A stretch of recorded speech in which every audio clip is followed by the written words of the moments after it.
Katika kupitia nguzo ya uchumi imara, jumuishi na shindani inayolenga nchi yetu kufikia uchumi wa kipato cha kati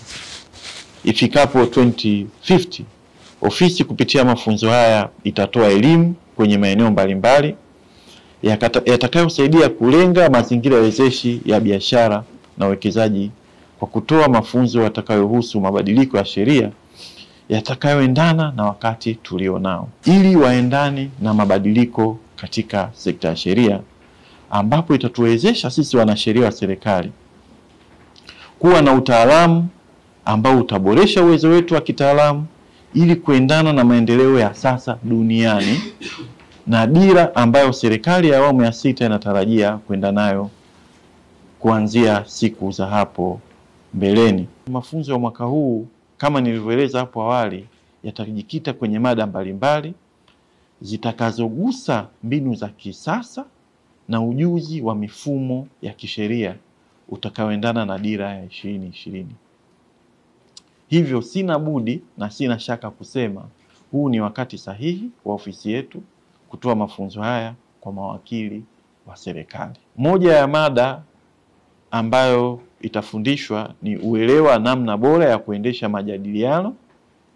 ili kufikia suluhu nje ya vyombo vya sheria. Kwa wale wanasheria wenzangu, tunaelewana kuwa negotiation, yani kuendesha majadiliano, imekuwa sehemu ya mawanda ya sheria na sasa inatumika. Inahitaji ubobezi,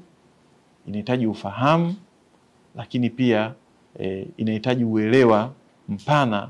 wa namna bora ya kujadiliana ili uweze kufaidika au nchi iweze kufaidika kulingana na majadiliano hayo. Lakini somo la pili au moja ya somo la pili ambalo litafundishwa ni uelewa mpana wa sheria za uwekezaji. Jambo muhimu kupitia mafunzo haya ya mawakili wa serikali, tutapata nafasi pekee ya kujifunza kutoka kwa wataalamu wabobezi wa ndani na nje ya nchi katika sekta mbalimbali ikiwemo sheria yenyewe,